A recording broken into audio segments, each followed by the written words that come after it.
So hello everyone, एक और video में हम लोग एक अच्छा नया क्वेश्चन लेके रेडी हो गए हैं। इस क्वेश्चन में जो भी है हम लोग उसे अच्छे से समझने वाले हैं, एकदम इजी लैंग्वेज में, बहुत ही अच्छी तरीके से। और इस वीडियो को देखने के बाद आपको बिल्कुल भी रिग्रेट नहीं होगा, इनफैक्ट आप बहुत कुछ नया सीखेंगे। तो स्टार्ट करते हैं एक क्वेश्चन से और हम पूरा एक टॉपिक फिर डिस्कस करेंगे।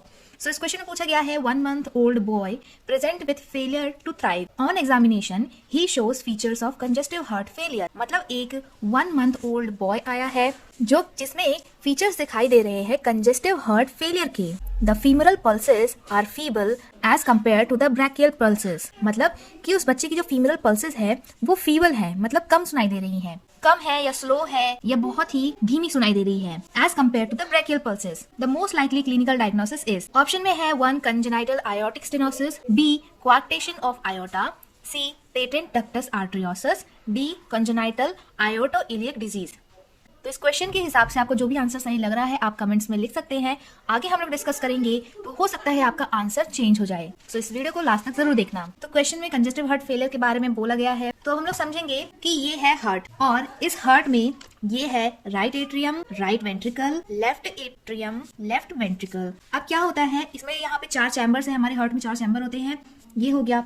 अब यहाँ से राइट साइड में होती है ट्राइकस्पिड वाल्व, जिससे कि राइट एट्रियम से राइट वेंट्रिकल में ब्लड जाता है, और लेफ्ट साइड होता है बाइकस्पिड वाल्व, जिसको मिट्रल वाल्व भी कहते हैं और ये बहुत इंपॉर्टेंट वाल्व है। इससे लेफ्ट एट्रियम से ब्लड लेफ्ट वेंट्रिकल में जाता है। फिर यहाँ पे भी एक वाल्व होती है जिससे कि पुल्मोनरी आर्टरी के थ्रू ब्लड जाता है लंग्स में।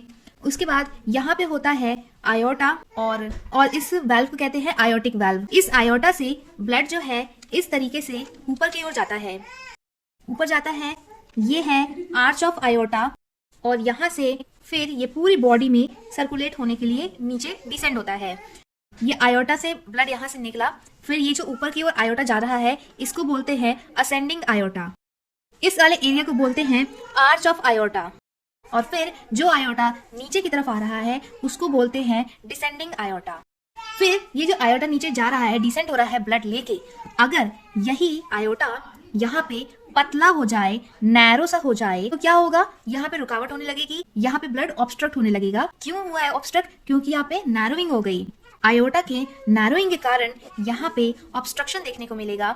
तो इसीलिए क्या होता है कि जो इस बेबी की ऊपर वाली बॉडी होगी वो तो अच्छी पिंक कलर की, रेड कलर की होगी और उसमें अच्छे से पल्स वगैरह भी मिलेगा, लेकिन उस बेबी की जो नीचे वाली बॉडी होगी उस नीचे वाली बॉडी में ड्यू टू ऑब्स्ट्रक्शन और narrowing of the iota feeble pulse मिलेगा। जैसे कि फीमरल पल्स हम लोग चेक करेंगे तो उसका पल्स बहुत ही धीमी सुनाई देगी। क्यों सुनाई देगी? क्योंकि वहाँ की ब्लड सप्लाई ऑब्स्ट्रक्टेड हो चुकी है या नैरो हो चुकी है, तो ब्लड नहीं पहुंच रहा है। इसलिए नीचे वाले जो एरिया होगा वो कूल क्लैमी स्किन होगी, ब्लूइश कलर की थोड़ी थोड़ी स्किन दिखाई देगी। इस कंडीशन को कहते हैं क्वाक्टेशन ऑफ आयोटा। हमारे क्वेश्चन का आंसर क्या निकल के आया? Option B, coarctation of aorta. तो इस क्वाक्टेशन में क्या होगा कि अपर बॉडी कैसी रहेगी, ब्लड सप्लाई ज्यादा रहेगी, और वहीं लोअर बॉडी कैसी रहेगी, ब्लड सप्लाई कम रहेगी।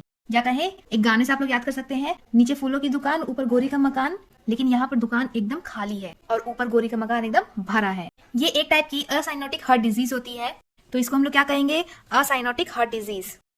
अब ऑप्शंस हम लोग देखेंगे। पहला ऑप्शन है कंजेनाइटल आयोटिक स्टेनोसिस। अगर आयोटा में स्टेनोसिस होता तो लेफ्ट वेंट्रिकल में ब्लड भरता, लेफ्ट वेंट्रिकल में भरता तो लेफ्ट एट्रियम में भरता, लेफ्ट एट्रियम में भरता तो पुल्मोनरी वेन में भरता, और अगर पुल्मोनरी वेन में भरता तो लंग्स में कंजेशन आता।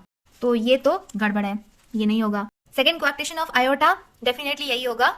थर्ड ऑप्शन है पेटेंट डक्टस आर्टरियोसिस। डक्टस आर्टरियोसिस क्या होता है? डक्टस आर्टरियोसिस जब जो बेबी होता है वो मदर के वूम में होता है, तो क्या होता है कि जैसे ये है उसका हार्ट है, ये 4 उसके चैम्बर्स हैं हार्ट के। हार्ट में क्या है, यहाँ से निकला आयोटा, यहाँ बना उसका आर्च ऑफ आयोटा, फिर ये नीचे आया, डिसेंड होके नीचे गया, ठीक है, और यहाँ से राइट वेंट्रिकल से क्या निकला, पुल्मोनरी आर्टरी निकली, पुल्मोनरी आर्टरी निकली।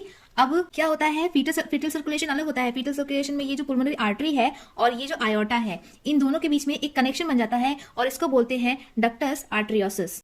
और ये जो कनेक्शन है ये आफ्टर बर्थ ये बंद हो जाता है, ये कनेक्शन बंद हो जाता है, तो ये पेटेंट डक्टस आर्टरियोसिस को पीडीए कहते हैं। और अगर क्या होता है, बर्थ के बाद जो होता है बेबी क्राई करता है, और जब बेबी क्राई करता है तो मतलब इसके जो लंग्स होते हैं वो काम करने लगी, तो जब वो क्राई करता है तो ये कनेक्शन कट जाता है। अगर उसने बेबी ने क्राई नहीं किया और कनेक्शन जुड़ा रह गया तो इसी कंडीशन को पेटेंट डक्टस आर्टरियोसिस कहते हैं।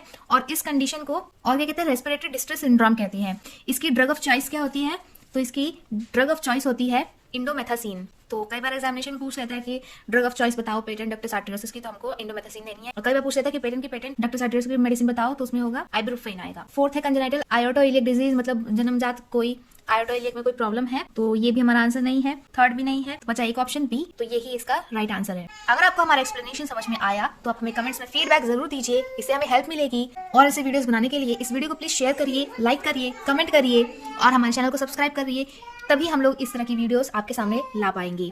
Thank you so much.